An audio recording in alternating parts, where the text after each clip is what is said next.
You are now entering the box.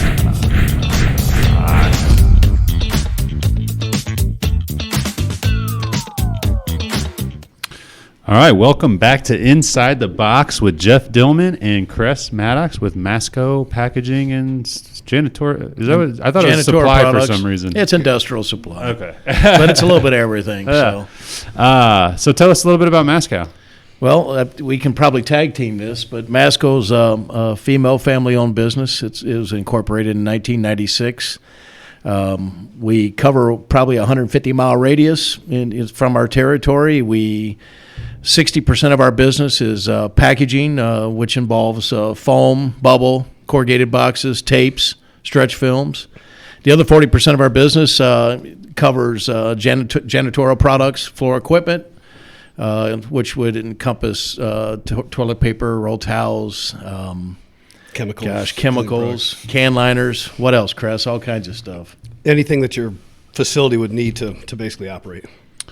So basically, I mean, really, it feels like to me you're selling convenience almost. You know what I mean? Like you don't got to go out and buy all the stuff. You bring it there, got it, ready to go. Exactly. Yeah, absolutely. Yeah. That's kind of what's different about us. Most people are either one or the other. They're either packaging or Jansen. Right. So with us being both, we're kind of like you just said, a one-stop shop. We can do the warehouses in the back with the degreasers and the cleaning products, and then all the way up to the front to the copy paper, trash bag, toilet paper, paper towels, stuff like that. Yeah, that's nice. I know it's a pain in the butt going out and when you're a business owner, you got other stuff to do. You know, right? Go out and shopping all the time for your business.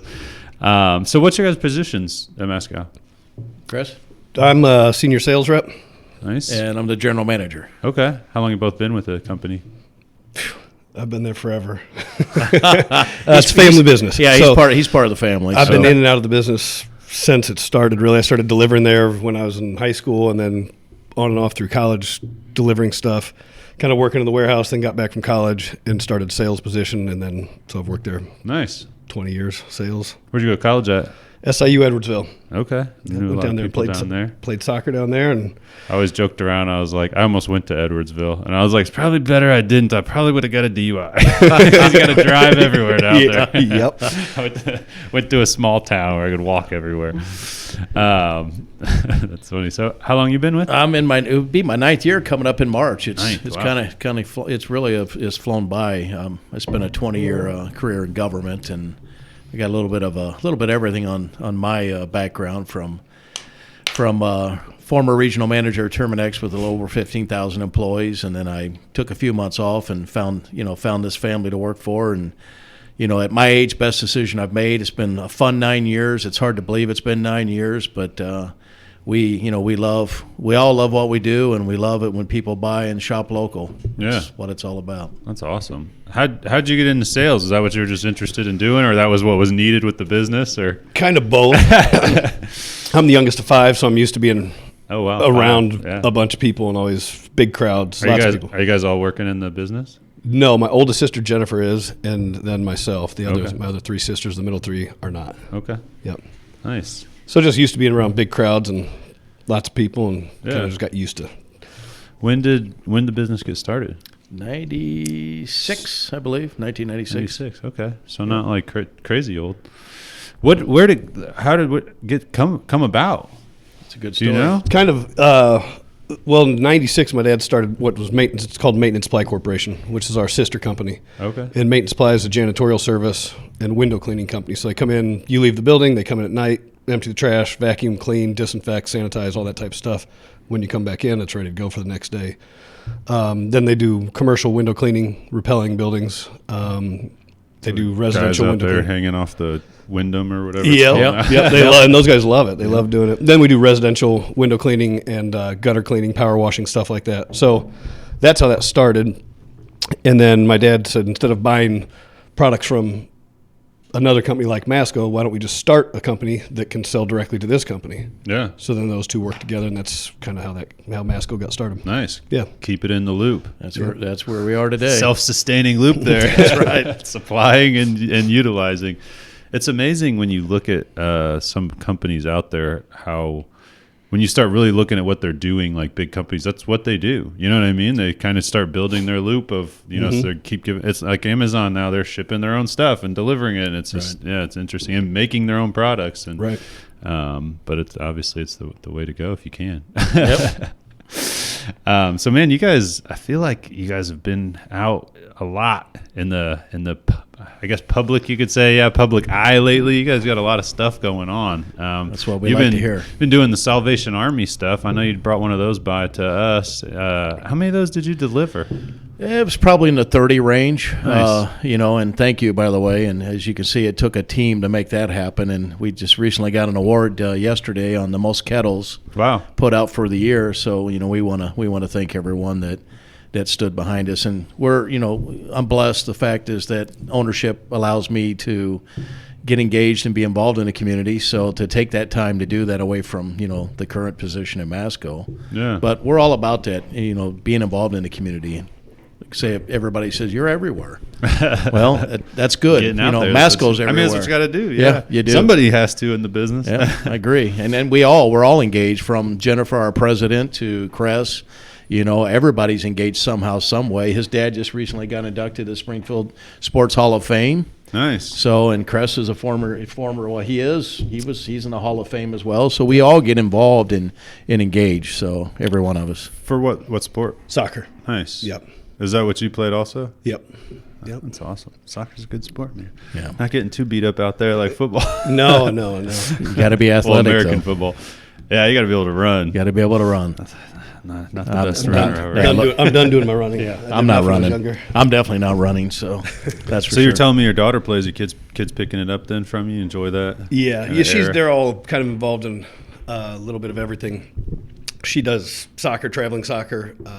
She's actually, her volleyball team's in regionals right now at school, so they got a good chance to go to state and win state. She qualified, or she got fourth in the 400 of the state track last year. Oh, geez. She wrestles, she sings, so she's kind of she does everything. Got My a son's full plate. Oh man, it's all over the place. And Sounds like it gives you a full plate also. If It you, is. you look at one of his things on his little topics that we put down, was that he's all over the nation with his children. That's because crazy. they're very active. I mean, I was always impressed with that. Yeah, so they all are. They're all doing it. And then my youngest is 4, so he's just now starting. So Nice. I have a You long got 3? Is that 4 total. 4. Wow, Yep. nice. We got 3 and under. Yeah, 3 and under. Yeah, 3 and under. So it's interesting. I bet it is. Yeah, so I got a 13 and then a 4. So it's got kind the of range. We've already the 13-year-old's kind of getting past all of it. What you think she's got to start narrowing down and picking sports instead of doing all of them, Right. because there's just not enough time. And then the 4-year-old, he's just starting. So starts Crazy. all over again. It's an interesting time, especially with 3 of them, all toddlers running around. What do you got, boys or girls? Boy, girl, boy. Sweet. Yeah, so got the 2 boys on the outside to protect the girl. We're ready to go. They'll all be in high school together for like a year, I think is what I figured out. At That'd least be cool. 1 year they'll all be in high school together. Yeah, that's nice. So that'll be interesting. But we just got him signed up for T-ball. He'll be his first time doing anything. Thriller. Yeah, so that's exciting.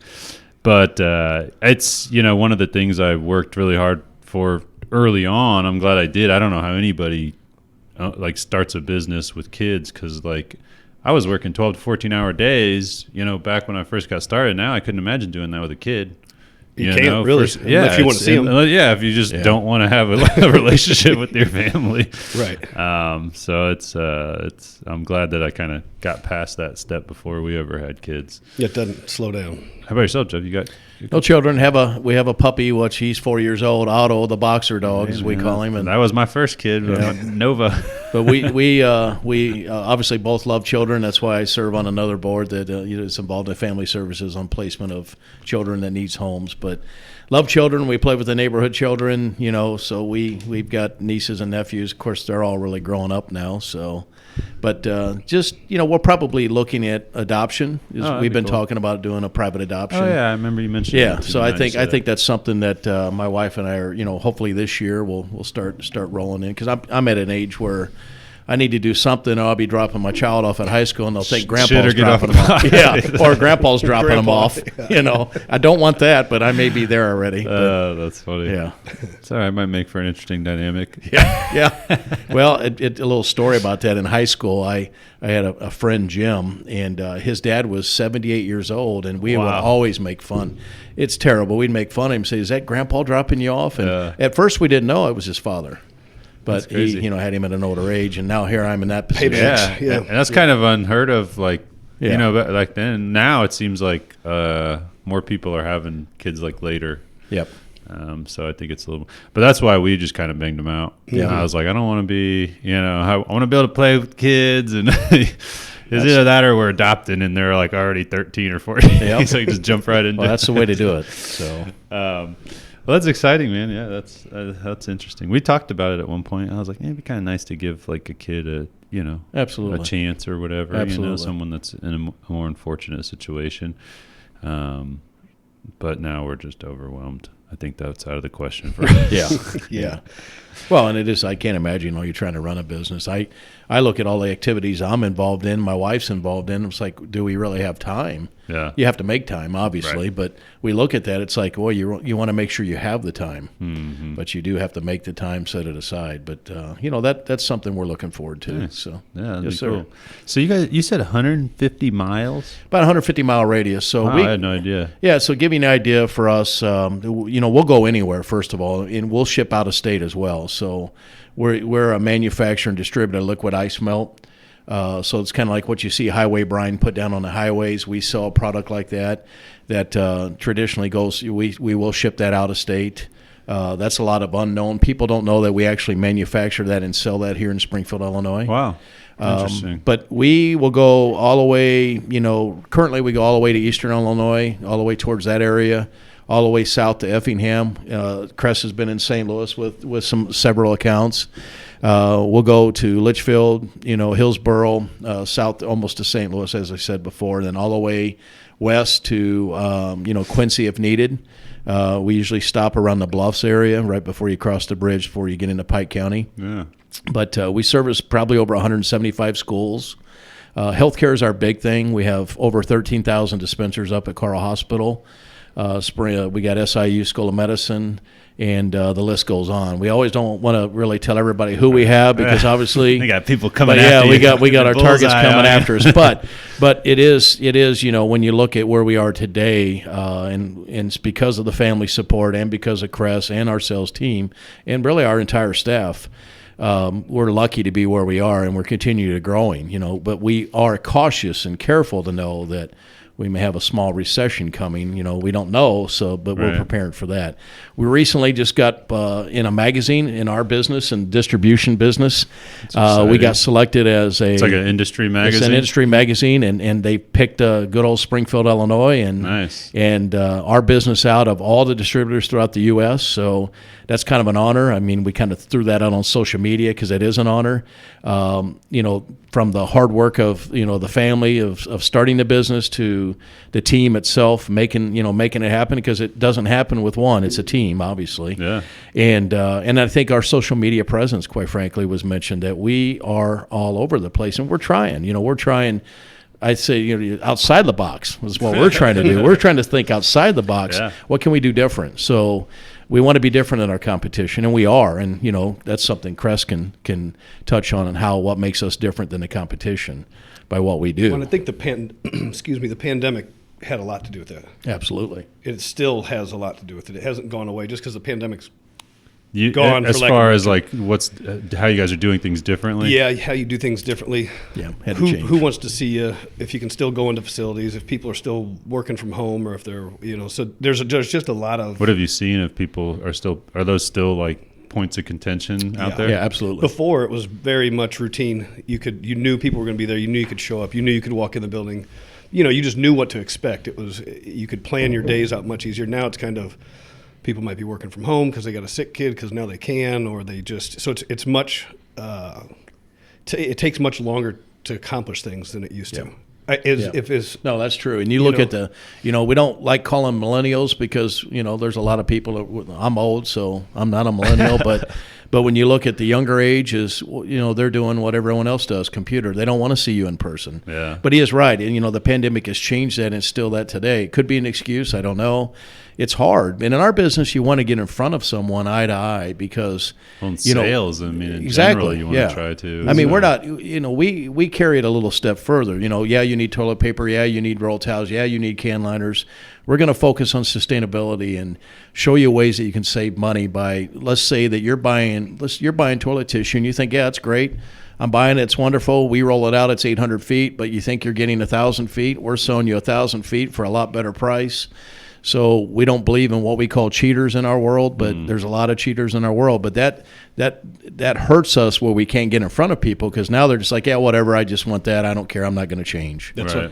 Kind of like when if you go someplace and buy a case of toilet paper, you think you're getting a great deal for $25. They always measure it so differently too. And they do. So many sheets, so much roll. Like, they do. I'm like, I don't know what's going on here. And that's the only thing that you can really measure by is a measurement, which is feet. Yeah. So sheets don't matter because if they're this big and you have 1,000 of them, well, it's about the same as 5. So that's we try and break that down for our customers, like hospitals, dilution ratios with chemicals, because each gallon doesn't produce the same amount of end use glass cleaners or disinfectants. So we really try and dwell down on that type of stuff to differentiate ourselves from everybody else. Instead of just saying, here's our price and we lost. Well, we might not have lost if we drill down and get it to the foot. Really broke it down. Really break it down and show them, say, actually, we're saving you 30% or whatever it may be. So I think we're pretty good at that. Yeah, we just recently had a discussion on like hand soap, for example. So we can tell you that we'll have 12,000 pumps come out of one of a case of our hand soaps. And the customer says, well, mine's better than that. Well, we have data to show that it's not. So your output may be a little different, maybe less or maybe higher, but we have data through our manufacturing that helps us with this is saying, wait a minute, we can get it down to 6 cents a pump, where you're paying 12 cents a pump. Oh, wow.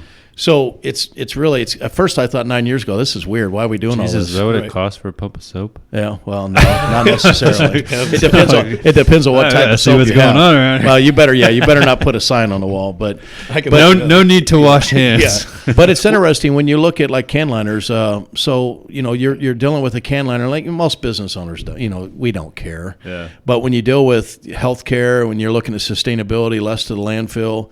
You dissect that down and you look, like you said, we get deep into it. Maybe that can liner company's weighing the box at 12 pounds.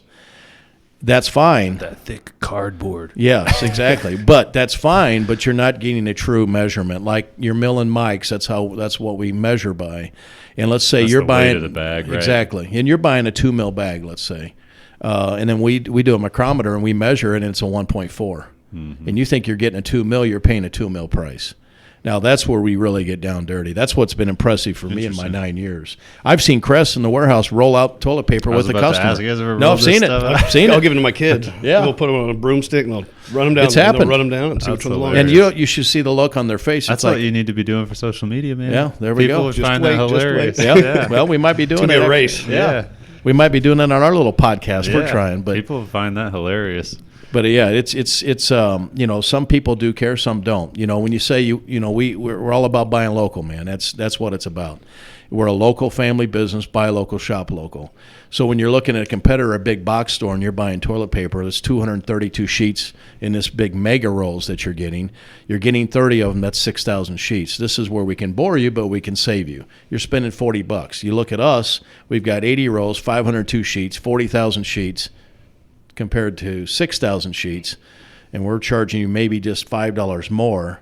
How many of those are going to take to buy us? And that's really when we get down to, you think you're buying local. Got your numbers down. Yeah, we do. We do. Because we say this. It's almost like we're preachers in this business. I mean, I don't want to compare myself to that, but we talk about this all the time, but we have a passion, right? We have a passion, and that's what we talk about. Yeah, you got to know. Well, you have to. Yeah. If you don't, you won't win. You won't win. I don't mind losing fair and square, but I don't like getting cheated. Right. It's kind of like my whole thing. So spin it differently and then like dwell times for disinfectants. Right. People think you spray something down, wipe the table, COVID, and you're or done. Whatever, it's done.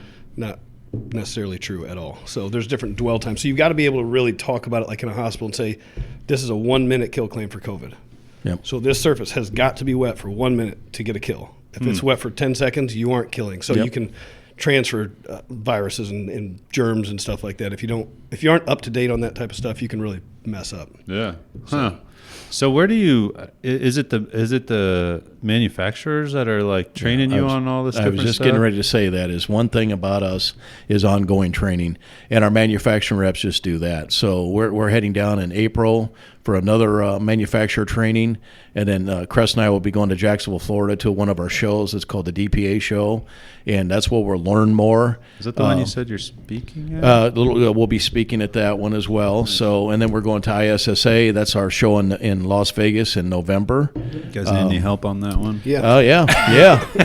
Actually, it's funny. It's funny because we've started our little podcast. We had a manufacturing rep, a vice president of company, reach out and says, we want to do a live podcast with you at Las Vegas for your show. Well, we're not all serious like you are. We want to be like you. We probably need to hire you, obviously. But yeah, so ongoing training, and that's very important in this business. So we're just not order takers, right? We have to know what's going on in the world, especially with healthcare, because healthcare, they, when you talk about sustainability, right, Cress, you have people in the hospital. That's all they do. Right. They're looking at ways to go green, cut cost, whatever it is. So we have to stay up on the training. We have wonderful manufacturing reps. Huh. That's crazy. I mean, you never think like so much. I don't know. I guess thought has to go into it. Right. Exactly. Right. Well, that's sometimes part of the problem because you try and tell people this and they're like, all right, enough's enough. Yeah. I don't want to hear about it. I'm buying toilet paper. This is what we're doing. So you got to find a way to kind of tactfully get them interested in it and say, hey, I can help you out. That's if crazy. You want to make the sale. Yeah. That's for sure. How has what year did you say you started doing sales? Like after college? You came in, and what were you about? Was that probably 2005, let's say, roughly. Okay. Yeah. How has, I know you said it's like things have changed, people aren't always in office, stuff like that. Is the sales, have you found that it's like harder then because of those things? Yeah, and you have your Amazons, you've got your online ordering, you've got so very like increased easy. Competition along Correct. with it. Just the ease of the competition has made it really easy to be competitive, whereas before it wasn't quite as easy.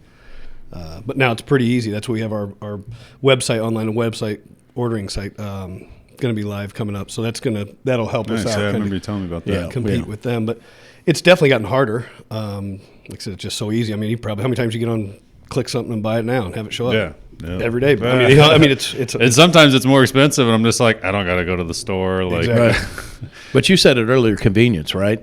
So when we look at the big box catalog, which we don't want to mention them, but we look at the big box catalog that everybody uses, is convenience. But guess what? Masco packaging can provide the same convenience. As long as we know what your ordering habits are, we could have it and have it here tomorrow just like they do. Mm-hmm. And so that's what we try to stress. The sell side it changes. I mean, it does. You are fighting Amazon. You are fighting all the big ones because of that convenience. Yeah. I was talking to someone the other day, and they were saying how it's been really hard to get a salesperson, to hire a salesperson. Yep.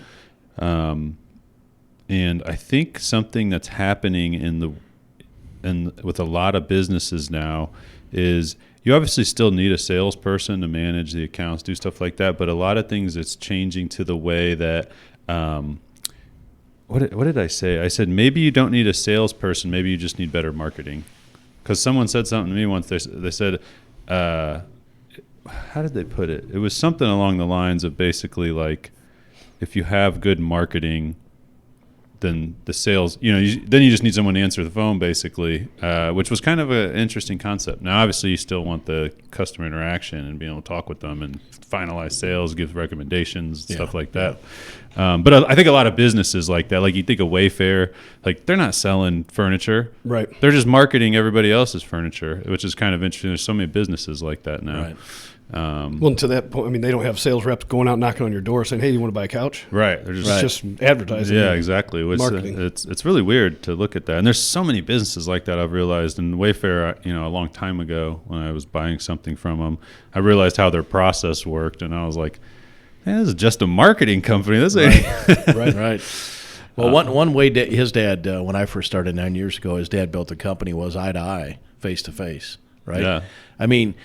the biggest thing is we're problem solvers. I think we always forget to say that is we're there to take the order, but we're also there to solve a problem. Just like today, he was at a nearby dealership that had an issue with the floor. Mm-hmm. And so right before he came here, that's why he's in the sweat box. He says he literally was showing a customer our product and demoing it on their floor. And what'd you get, Cress? A wow factor? It worked. I mean, they bought it. Nice. So, but it solved the problem. Their floor looked like. I got a problem with my floor in here and need some input. We can help you. We can help you. But that's where we need to be. We do need to be. The e-commerce site's coming out. We've been working on this for over a year. It's exciting. And everybody keeps hearing it, but literally just had a conference call Friday. We're doing a test pilot here. It's coming out the 1st of March. And then April 1st will be live for everybody. That feel good about it? Yeah, it feel good. It's a scary step. Yeah, excited, scared to death. Not sure what to expect, but we are told that we'll give a bump in the business. It will highlight things that maybe our customers didn't know we sold. Yeah. That doesn't always necessarily say the salespeople are bad. It's just that you have so many SKUs, and enough's enough. We try to stick to our core products, but with the website, that's going to allow us to have convenience. People can see what other stuff you have. So it'll be it's a little scary. It's over 400,000 products. Yeah, over 400,000 products. Yeah, so it's that's crazy. Yeah. So but I mean, it's everything from, like, I was on there messing around. I said, we can sell Mentos. I didn't know that, but I mean, it's got candy. We can sell you candy, Mentos, coffee. We can do it all. I mean, so like, what would that typically be like for vending machines or something in an office? Well, yes and no, because some people just have an open form where they just have the box sitting on the counter. You pay by an honor system. Yeah. Huh. Not that we want to get into candy business. Are either of you guys Office fans? The show, The Office? It's been a while. Okay. Yeah, there was one point where the sales, they were launching a online like store where they were like trying to push all the customers to order. So the salespeople got into this competition with the store, and I don't know, it was, that shows how that show goes, but it was hilarious. Well, we hope we don't have that. It just reminded me of the way you were talking right there. I was like, Cress can be competing with the online store. Yeah. We really don't know what to expect outside of the research we've done and the meetings we've had. It should help grow the business. Nearly they average 20%. And we're dealing with a company that's kind of interesting that is he used to be a wholesale distributor like we are, and said it was enough is enough. There's a need in the market for someone to build an e-commerce site that's going to tailor towards the business that we do. Yeah. So we launched our new website with LRS a couple years ago, I should say. And now, we've been working on this ever since, so we're really, really excited. But cool. Like I say, don't know what to expect, but we're excited. That's good, though. It's good you're taking those steps, embracing technology. So many companies try to fight technology, hold off. I mean, even us still, sometimes we get pushback on social media. Yeah. People like, we've been doing fine for 30 years. I'm like, all right, well, what about the next 30? Yeah. Well, and something sticks with me. What was it last month that you did that presentation for a local chamber? Oh, yeah. And you sat up there and you said it's a little harsh, but your business needs social media to survive. If you don't have social media, you will go out of business. You will go out of business. And at first it's like, wow, that is harsh. But, we've been talking about this and talking with people. It's reality. Mm-hmm. It really is. And, you have to, once again, we think outside of the box. We call it outrageous marketing. How are we going to think outside the box and be different? Yeah. And that's why. I mean, it's good you guys do that. It's so many businesses try to take things, how do I want to put it? I guess maybe too seriously when it comes to social media. Like, hey, just lighten up, man. It's going to be okay. Like, loosen up on the video. Right. Like, have a little fun with it. Roll out some toilet paper across the floor, whatever, What were you about to say there? Well, I think that there's more that goes into it than what people think, too. Social media. They think you get a line and you post a picture on Facebook or whatever and you're done. Right. It's a There's full-time way more position. that goes into it from, start to finish to get everything in on social media, get all kind of connect together. I think that's where it gets overwhelming. It's tough, for people. man. It is. That's it's where you very come in, right? overwhelming. Yeah. Well, that's where that's where we started. I mean, when I started this business, I thought I was just going to be producing videos for people, and I'd produce a video, and then someone would be like, "Well, what do I do with the video?" I'd be like, "Well, put it on social media." Well, how do I do that? I'd be like, "Help them with that," and then they're like, "Well, how do I get more views?" And I'm like, "Well, run some ads on it or run a campaign." They're like, "Well, how do I do that?" And I just quickly realized either business owners didn't know how to do it, didn't want to do it, or just didn't have time to do it. And I was like, man, they need help with everything. And that completely changed the path of the business. We started just offering, full service. You know what I mean? Yeah. It's funny when you listen, when you talk to, being in the community, you talk to a lot of people and they tell you, like, one says you're posting too much. One says you don't post enough. One says you need to post 3 days a week. One says 5 days a week. And then some people are just hit and miss. Yeah.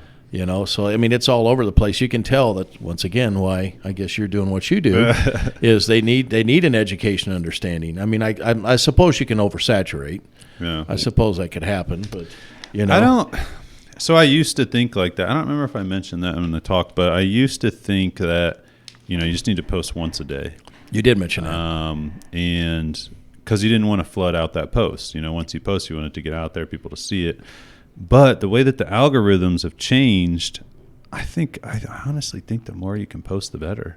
Like, because really? I think, 2 to 3 times a day, 4 times a day. Really? I think that the people that are going to see it are going to see it. And then what you do is if you're posting that much, you're putting out a shitload of content, you're going to see what content works. You're going to see what people react to. Like, I guarantee you, if you roll out a roll of toilet paper across the floor to measure it or whatever, like, you're going to get way more interaction probably than just a regular whatever post. And then what you do is you take that piece of content and now you put maybe you change the wording a little bit, turn it into more of an ad, and then reuse it. Mm-hmm. And then you put ad money on it or whatever you want to do, their ad campaign behind it. And it's like testing. I mean, if you just keep pushing content out there, it's like testing. Yeah, what's working, what's not, what people are reacting to, what they're commenting on. And on top of that, having a balance. Like, some content's more engaging, some content's informational, and just kind of picking all that out. I think we've noticed that. We talk in the office. It's like, it's funny, you put something up about maybe a can liner and why can liners are so important and how you waste money and you get so many views, so many impressions.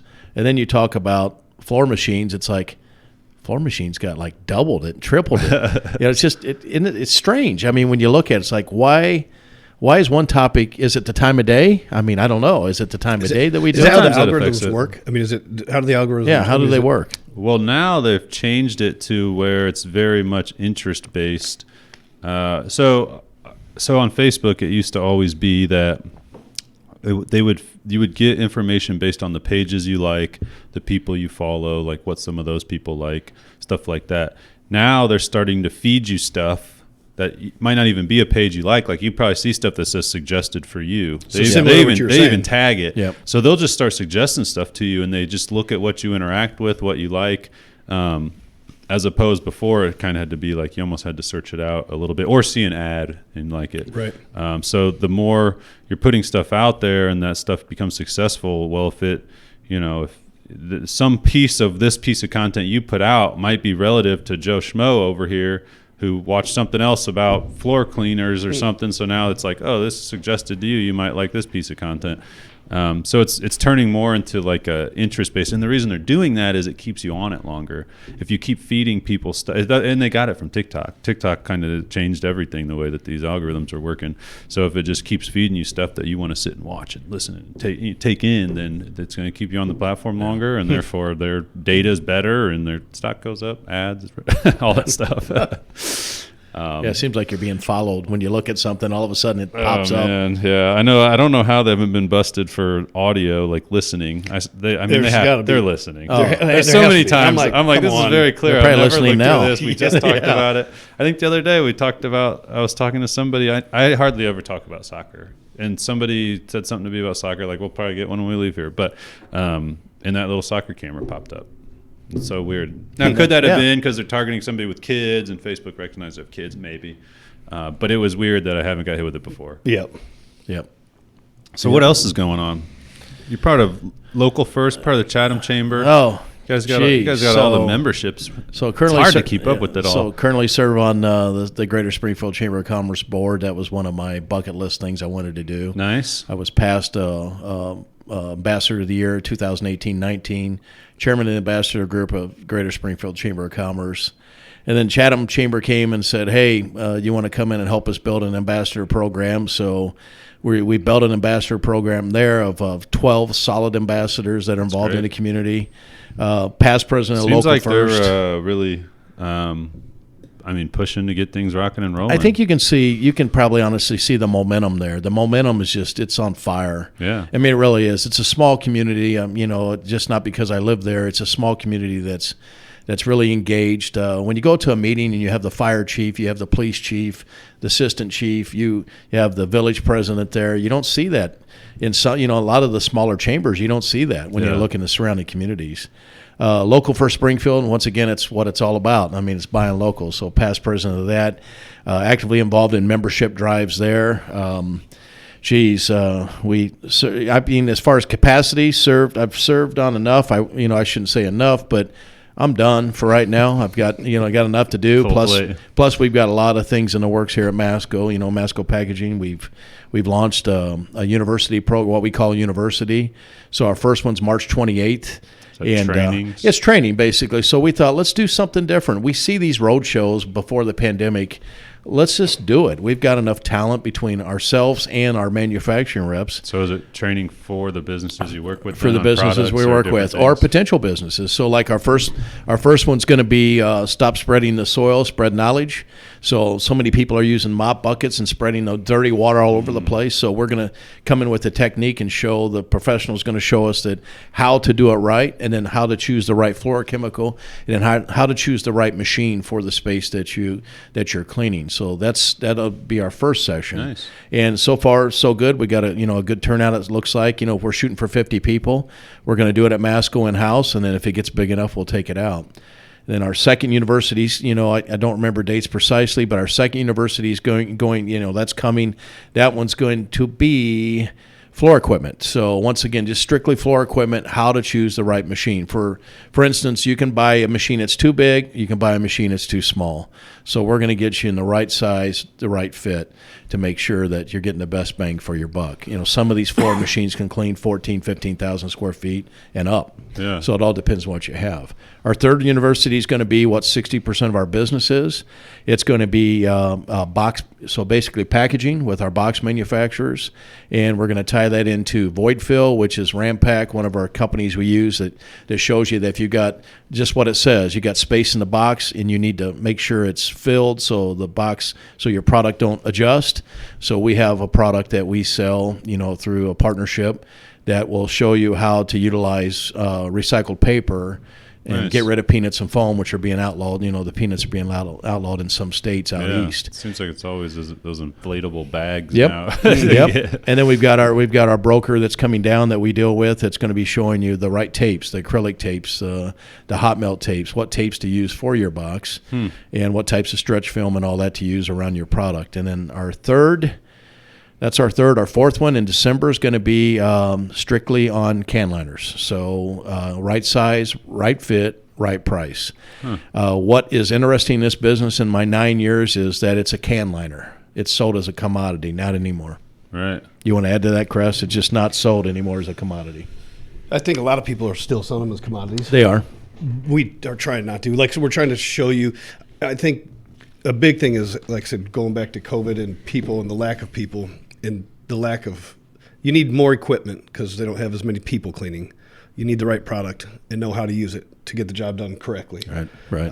You need the right can liner. Instead of buying one that's too thick or too big, get one that's the right size so you're not wasting your money. So we're trying to, I think it's efficiency is what we try and help people with too, is really just, we're trying to get everybody to be efficient. Instead of just buying stuff to buy it because you think you need it, let us get you the right thing.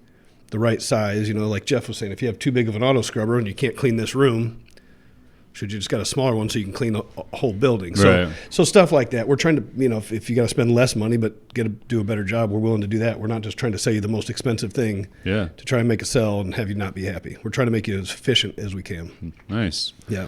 Yeah, exactly. I guess in comparison, I guess we kind of do the same thing. When I think about it, I mean, we never. I always tell people, like, I'm in the business of growing business, not putting people out of business. So You've said that. So I'm not. I don't want to. I don't want to sell you something you don't need. You know what I mean? When it comes to social media channels or advertising or whatever, I probably am to a fault from like trying to, upsell clients or whatever. Like I probably don't do it enough to a fault almost. Just like I've had people tell me like, well, tell me when there's an opportunity like that. You know what I mean? So I was like, oh, all right, well, sorry. Because I just don't want to feel like I'm always trying to get more out of them. You know what I mean?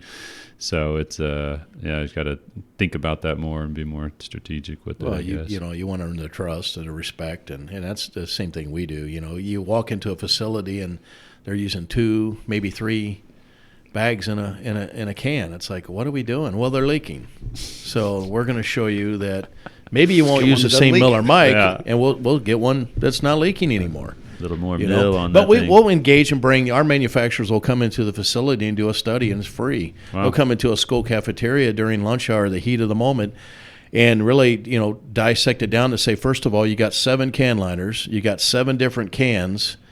You really only need 2 or 3. Filling these all up. Yeah, but a lot of times custodians think, well, I need a different size. When we'll come in and show, whether it's the school superintendent, the principals, whatever, we'll come in and show them, like, we can save you money right now. Because what we hear the most, because we listen in sales, we hear that, wow, if you're dealing with a college, our enrollment's down. We need to save money. Bingo. That's the first 2 things we hear. And what do we do best? We do really good at saving people money. You can't win them all. We know that. But we give them hell to try to win them all. That's for sure. It's interesting. And we all have a passion. We love what we do. I mean, that I think that helps too. So yeah, gotta like it, man. We do. So you guys are definitely knowledgeable in it. So you got having that data down. I mean, it seems like that's very important. In any industry. Honestly, I'm probably not as on top of. When I was first getting started, I definitely always had the data of like.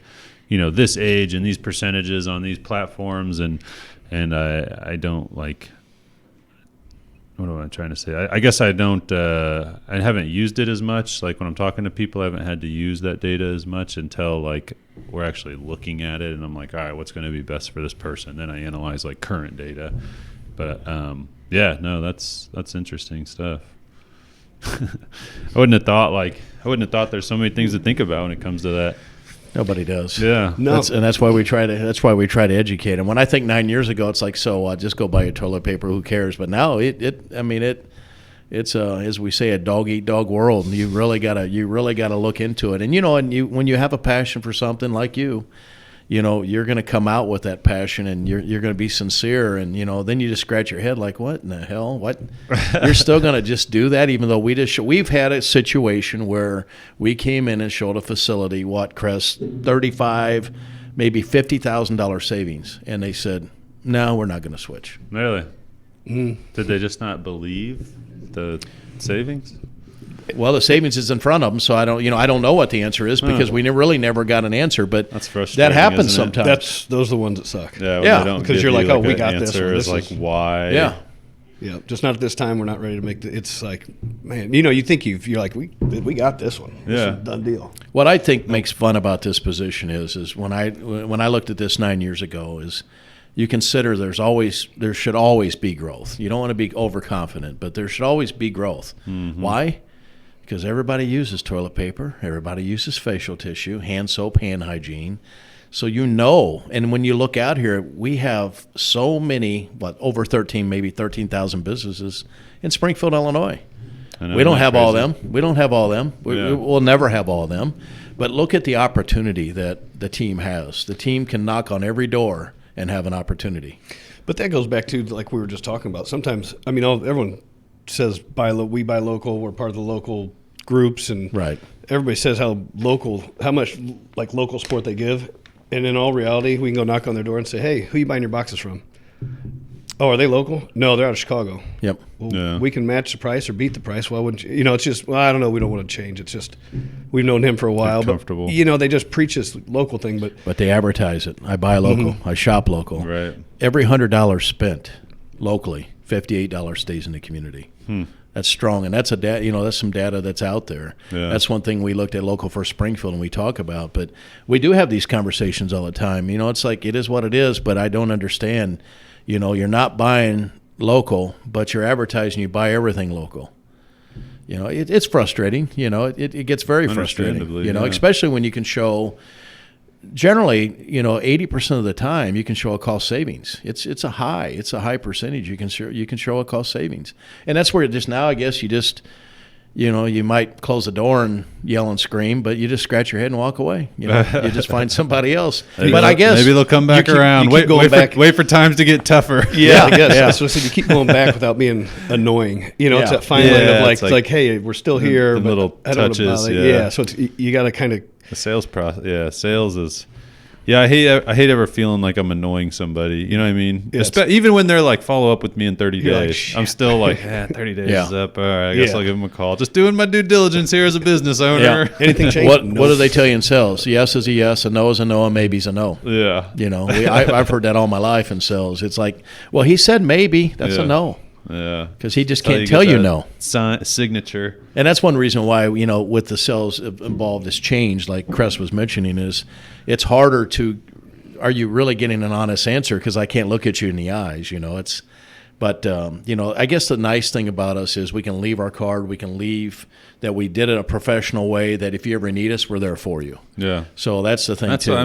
That's kind of what I said before, too. Like, you just got to wait. There's at some point, the bad interaction or the bad something, or maybe they are like, dang, now I really need to look how to cut costs, And as long as you keep having those touches, you just hope that somebody comes back to you. I mean, that's happened to me several times as far as like, I've met with somebody like years ago, and then they're like, oh man, I saw your video or something. I think we should revisit this, or you know what I mean? And it wasn't even for me touching. It was, it was just luckily putting stuff out there and them seeing it. But we'll never burn bridges. Yeah, that's exactly. What they always tell us. Don't burn bridges. Cuss them out and walk out. Yeah, exactly. Exactly.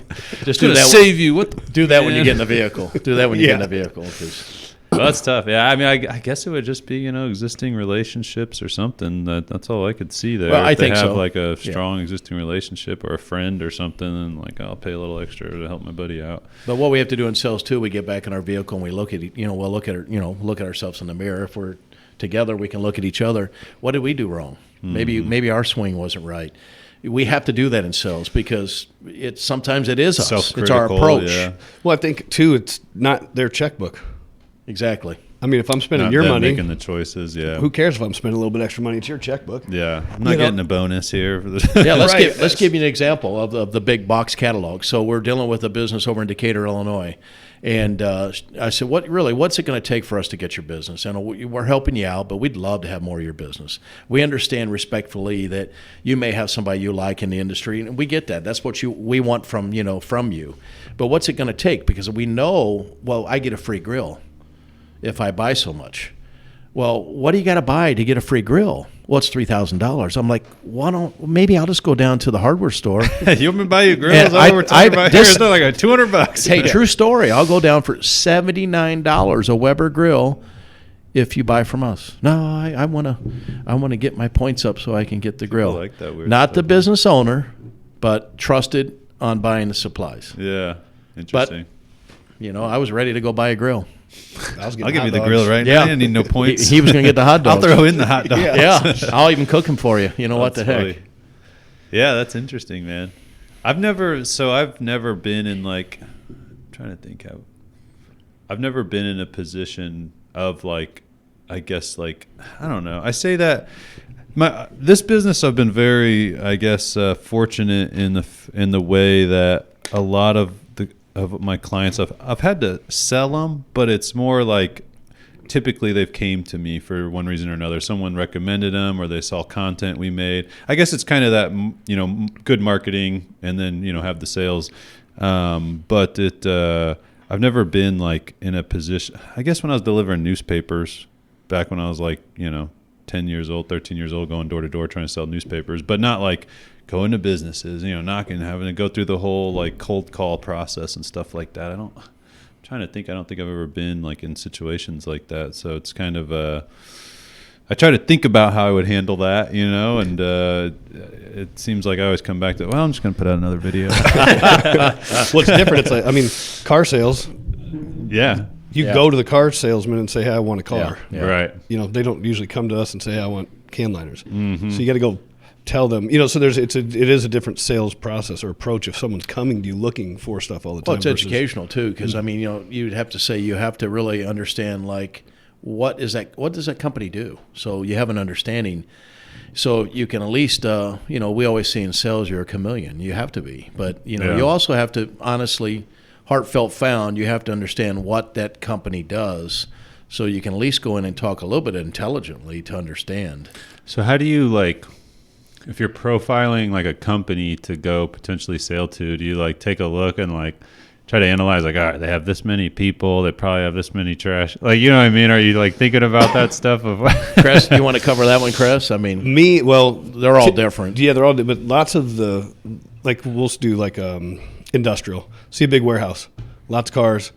I'll walk in the side door or the back door. This is definitely not the front door. Yeah, not the front door. Right. Side or back, go in the back and see what they're making. And literally walk in and go, what do you guys do here? And somebody back there, all they do is, run a press and making a part. And they're like, oh, well, I'll show you. And then they don't talk to anybody in their whole 8-hour shift. So they're like, come on. So they show me around the whole facility, and you go back there and go, man, they use all kinds of stuff. So lots of times I'll do that.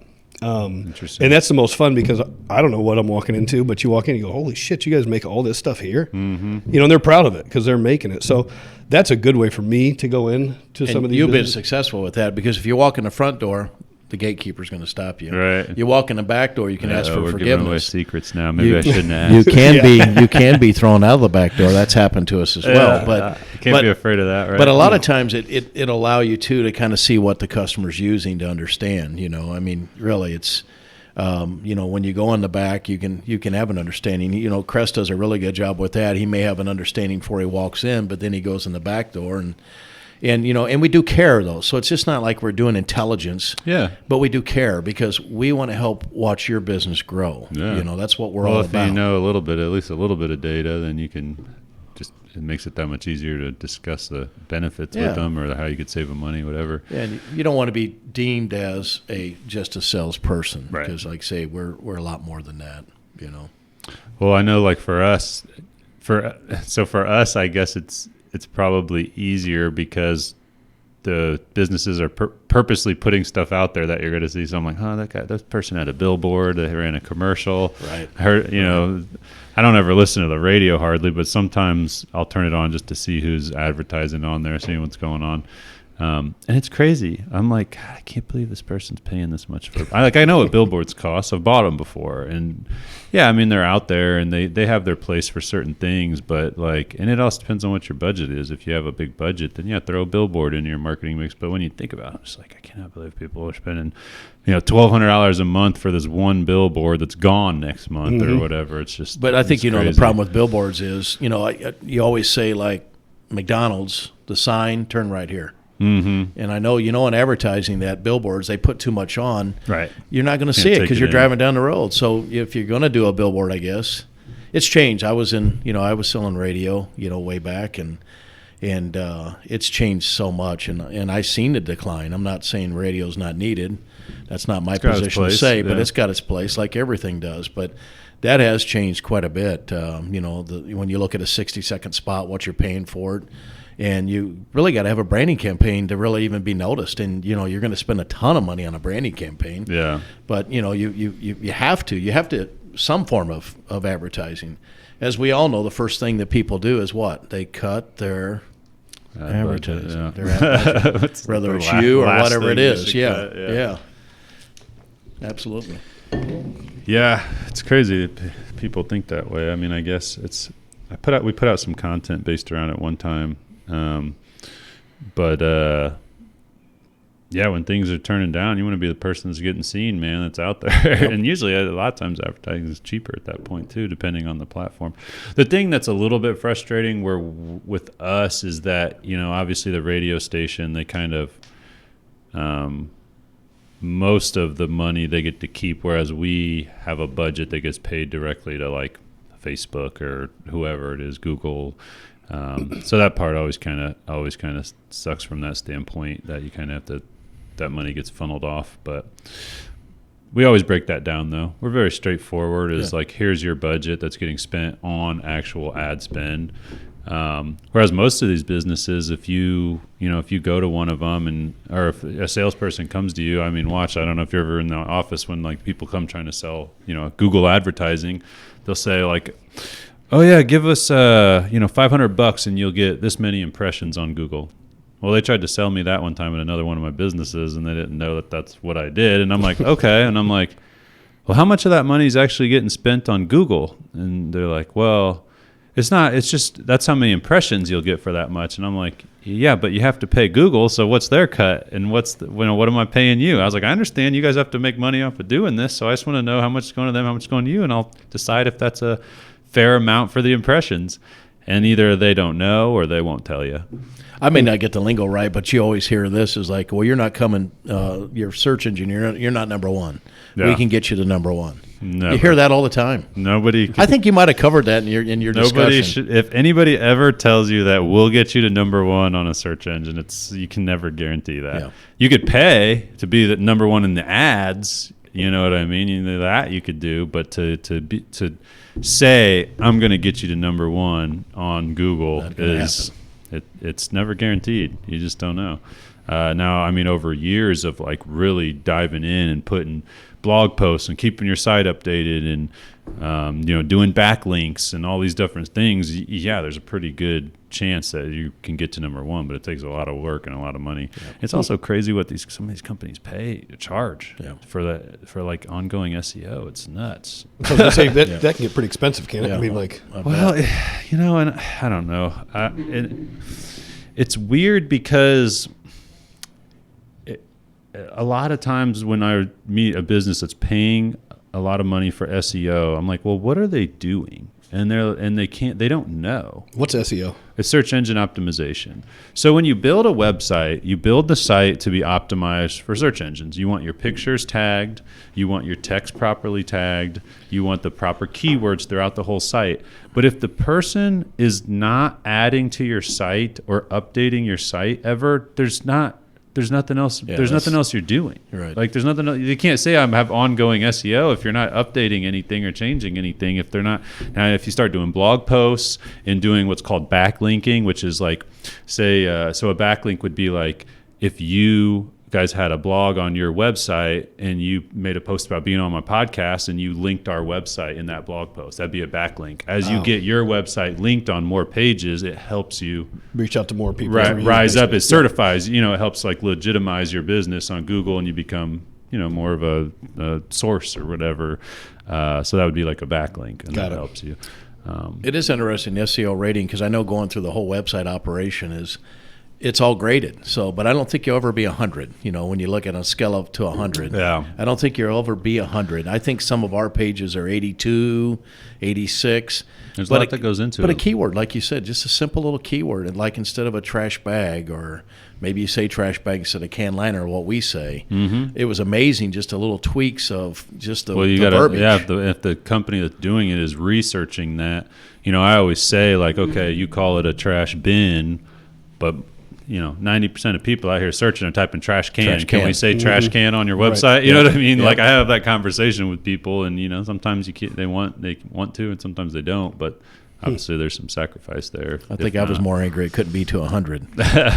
Well, and then also like sometimes someone will come to us and be like, "Hey, our website's not ranking well in this search thing that I ran on it." And I'm like, "Well, what's the website that you ran it through?" And half the time, the website you run it through is a website that's now contacting you to sell you. You know what I mean? So it's like, it's not very good. It's like, definitely need to upgrade. So it's tough. I got a sucker here. He's going to buy. Just show him a shitty percentage.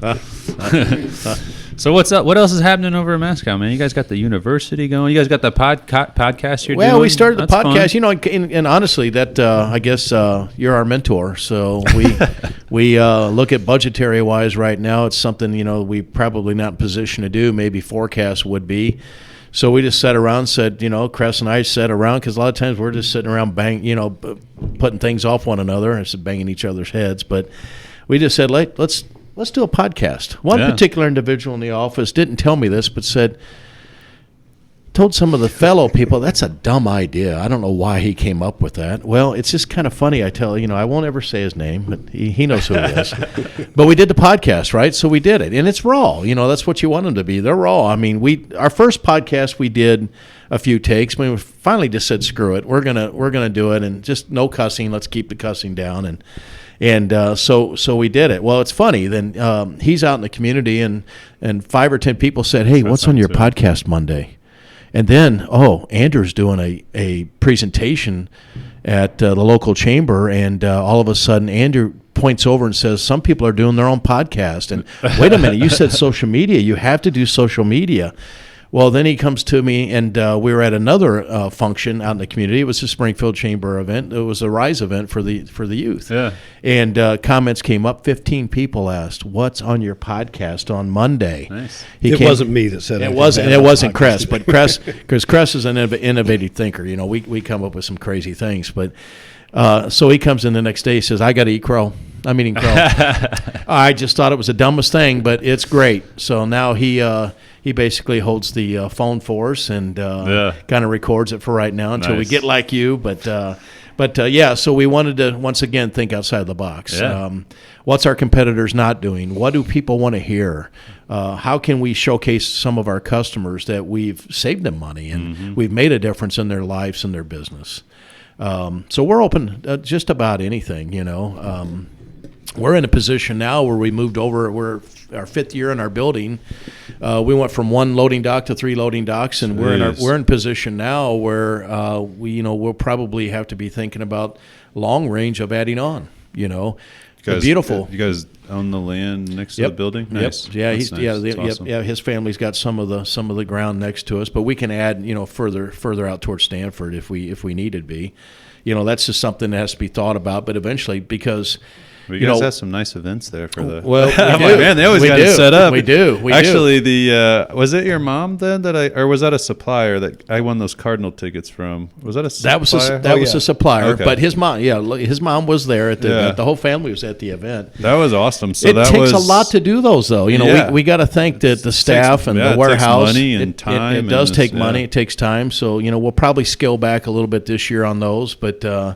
We wanted to let people know in the community that if the people don't know the Maddoxes, which a lot of people know the Maddox family, but we want to show people that we are here. We get some other executives in are like, wow, I didn't know you sold that. Mm-hmm. And most people say to us, that's the cleanest warehouse we've seen. Yeah, we take pride in that. We do take pride in that. We really do. Cool. So it's a nice spot.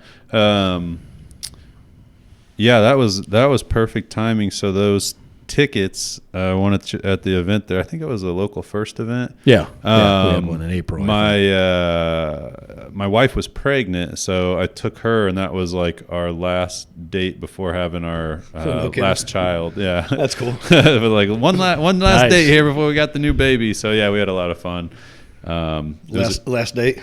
Yeah, before those. That's it. No more. No more. Yeah. Not anymore. We got 3 kids. That was the last. I'll tell you what, it's hard as hell to get a bassitter for 3 kids, 3 and under. I bet it is. But no, we get to sneak off sometimes. It gets harder, it seems like. Well, I got a 13-year-old that's looking there you go. Make some money. So there you go. Yeah.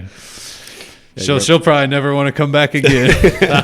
We got a couple girls that live across the street from us that have babysit before, and I'm like, you always got to send both of them over because they're like sisters, like a year apart.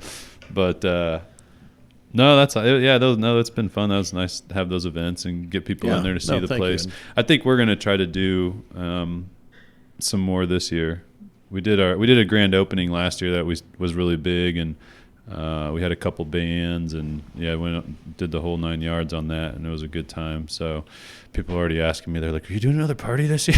No. And I'm like, I don't know, that's pretty expensive, but we'll see what we can do. We heard that too. I mean, doing the Greater Springfield Chamber of Commerce event, the business after hours last year, that was towards the fall. That was another great event. So once again, we're trying to get out there. We did the Shoes and Brews with the Greater Springfield Chamber of Commerce. That was a great event. Yeah, you guys had a good setup there. Had a good setup. Brought everything out there. I was like, damn, they got machines and everything going on. All the toys. We're just waiting for somebody to spill something. So I just got a table cover. And Well, we actually just got our table cover, so that was a little better for us. But you have to have exposure out there. You're building your brand. You want people to know who you are. Yeah. And what we always look at is what are we doing differently than what the competition's doing, and what can we do better? Yeah. That's what we're always looking at. So yeah, we want to do those types of things, and it's good to hear people talk about it. And we do appreciate you coming, and the people that did come, and all the people that supported it, from our manufacturers to giving us tickets so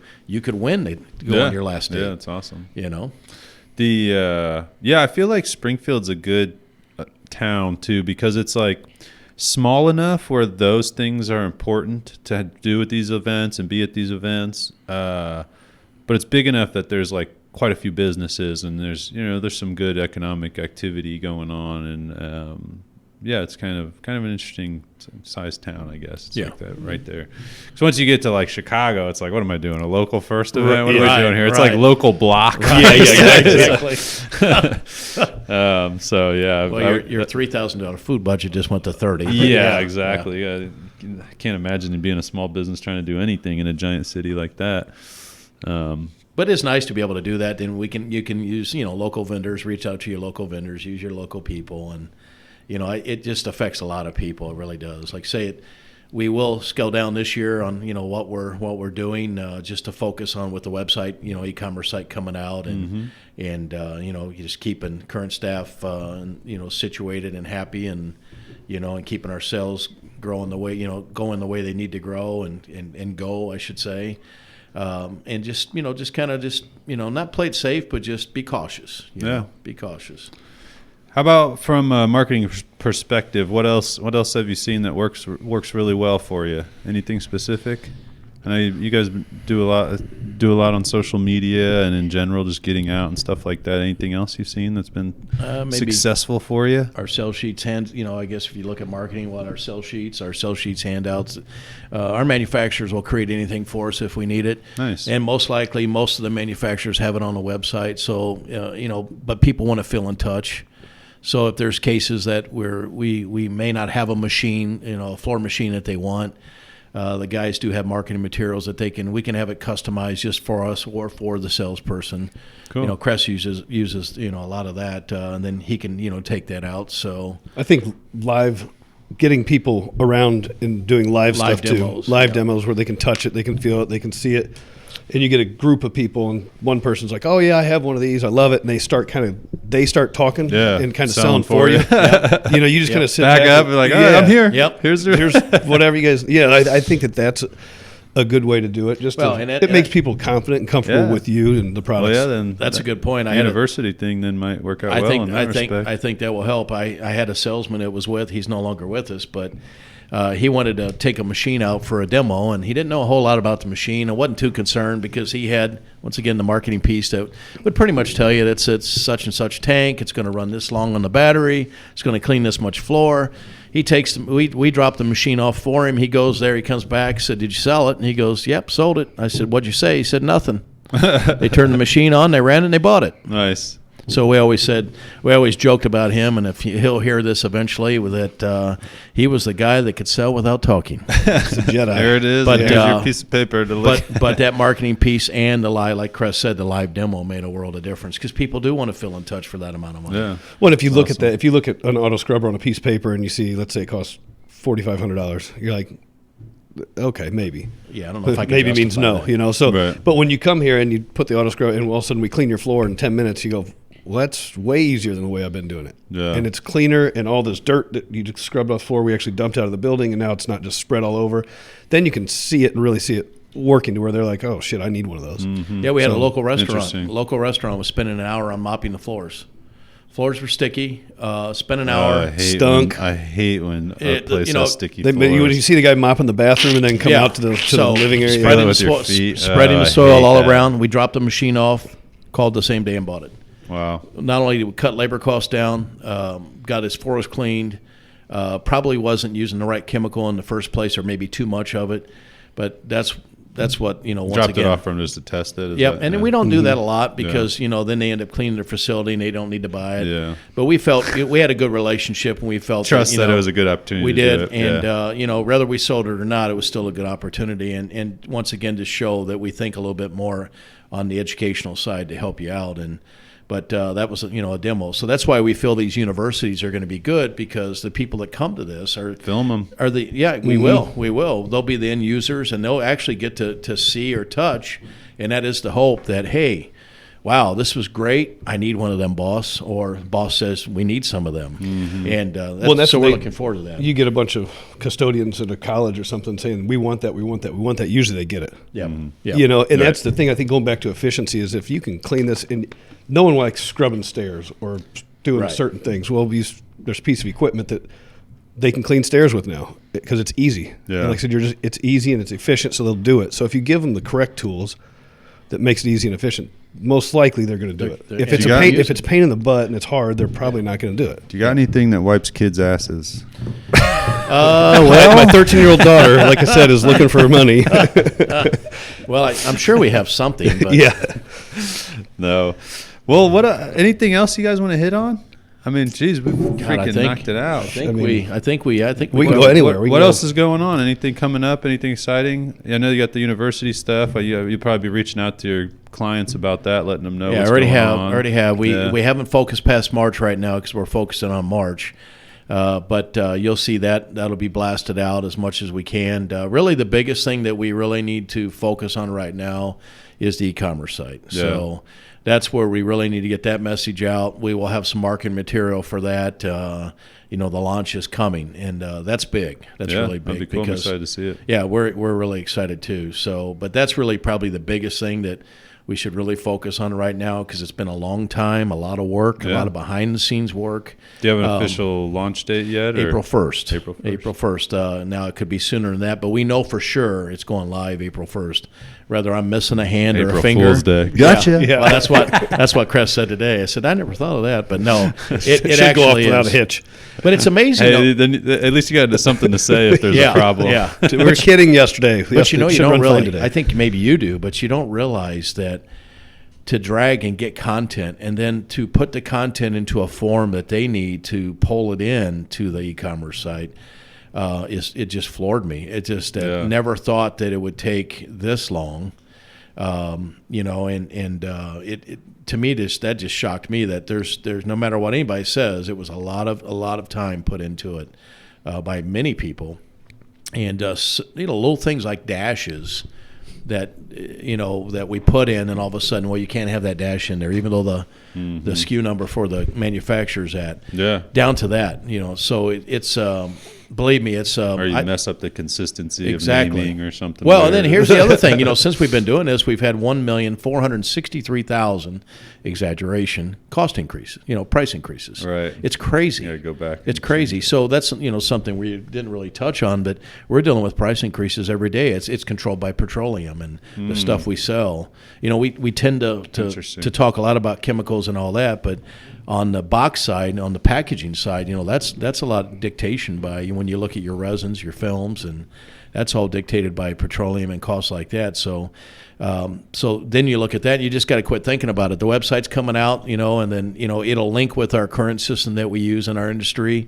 So it'll pick up what their prices are, and then maybe some of the new customers, it might scare them a little bit, but that's where we just got to touch them. It's pretty cool. We're excited. Like I say, we're excited because there's going to be a lot of things like, Andrew was in the cart today, but he didn't buy it. Now we know. Now we know what Andrew's looking at. Yep, retarget him, baby. Yep, there we go. So that's what I was telling you at that event. I was like, man, basically it's just an equation. Like, how much advertising money do I have to spend to get one sale? What's that sale worth on average? And then you just do the math if it makes sense. That's why anytime we can work with somebody that has an online store, it just makes it so much more efficient. Yeah, like we could show them like you're getting a sale here. Like a lot of times, like we show people the statistics. Yeah, you got tens of thousands of views. You've reached hundreds of thousands of people, whatever. But they're like, well, how do I know that that's a sale? And I'm like, well, you don't sell on your website. I can't track it perfectly. But it's all about the return on investment. We know that anything we do, I mean, we try to look at that, we really do. So. But that's probably really, the biggest thing for us. And, I think we covered a lot. Obviously we appreciate the opportunity to sit here with you and talk about who we are. So is it safe to say Masco is bigger than the other business now? No. Really? No. It's maintenance supplies. I think there's over 110 employees, maybe. Yeah. Wow. So they clean roughly 1 million square feet of floor a night. Yeah. Wow. That's crazy. So no, there are when we say they're our sister company, but they're our mama company. So we try to talk about it a lot because they're it's once again we're family. We're there for a reason. But we talk about maintenance supply, how you can utilize their services as well. But no, we work together. Like I try, like if I'm we out do. and talk to somebody that needs cleaning, then I just send it to them. Absolutely. And they get the cleaning contract. Well, then they buy the products from us. Yeah. And she's got a very good staff, very, very good structured staff, and from the window cleaning time to all the floor cleaning, everything that they do. It's broad. It's crazy how fast they clean windows. Yep. I mean, they come to people's houses and people are like, "That's it to clean." I mean, these guys are good. We probably should tell. We had a manufacturing rep come in one time with window cleaning equipment, and he's from Chicago, and he's a good dear friend, and so we got window cleaning guys, and one particular been there 20 years, and he's a pro, and so he's coming in there. He's going to demo this piece of equipment to the window guys. Just tear them apart. And oh my God! It first of all, it fell apart. It was epic failure. And he left with his tail went back to Chicago, because I'm like, you can't teach these guys that already know and what works for them. But it was funny. But those are things that we do as well. Yeah. You ever see the window cleaning TikToks?